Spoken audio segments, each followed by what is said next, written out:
27 years old. I love a very demanding job in management consulting. For a job that was even more demanding, teaching. I went to teach 7th graders math in the New York City public schools. And like any teacher, I made quizzes and tasks. I gave out homework assignments.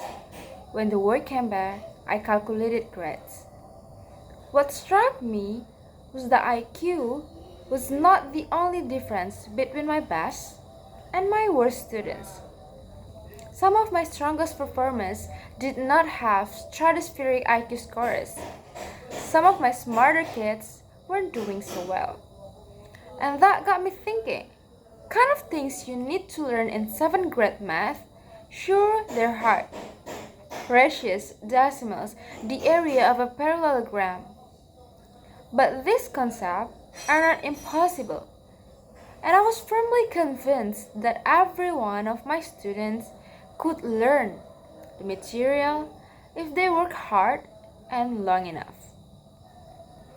After several more years of teaching, I came to the conclusion that what we need in education is a much better understanding of students and learning from a motivational perspective, from a psychological perspective. In education, the one thing we know how to measure best is IQ.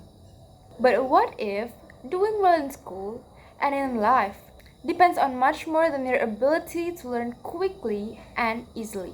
So I left the classroom and I went to graduate school to become a psychologist. I started studying kids and adults in all kinds of super challenging settings.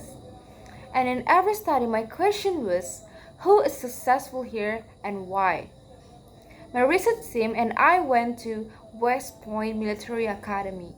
We tried to predict which cadets would stay in military training and which would drop out.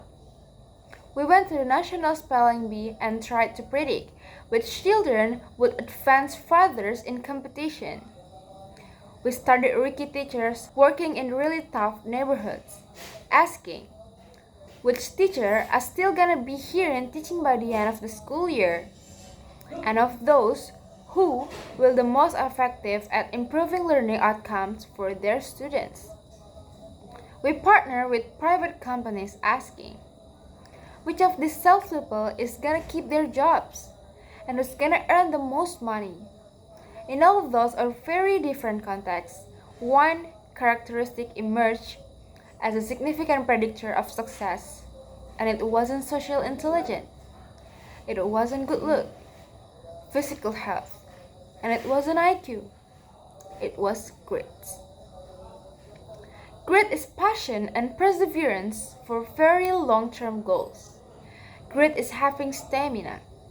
Grit is sticking with your future, day in, day out.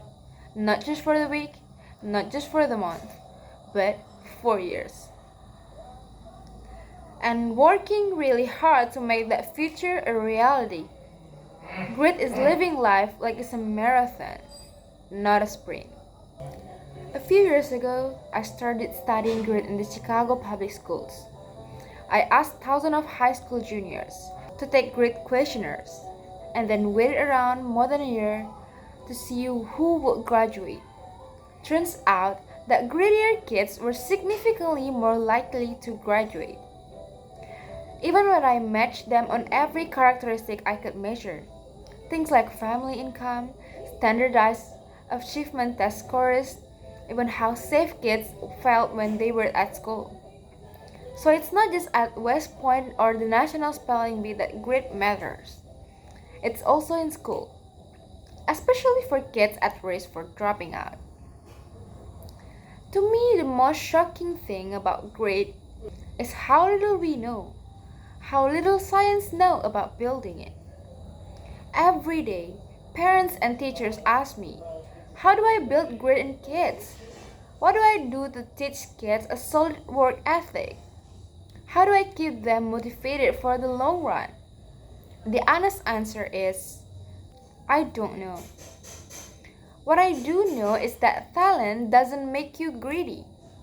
Our data show very clearly that there are many talented individuals who simply do not follow through on their commitments.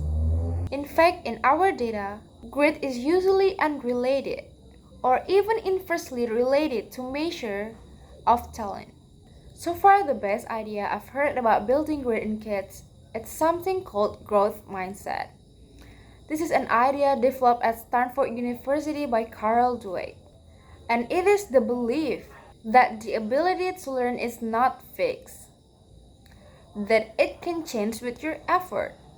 Dr. Dweck has shown that when kids read and learn about the brain and how it changes and grows in response to challenge, they're much more likely to persevere when they fail because they don't believe that failure is a permanent condition. So growth mindset is a great idea for building grade, but we need more.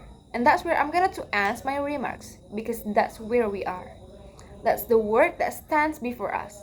We need to take our best ideas, our strongest intuition, and we need to test them.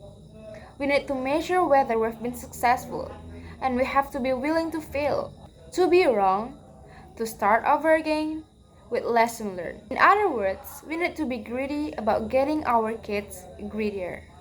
Thank you.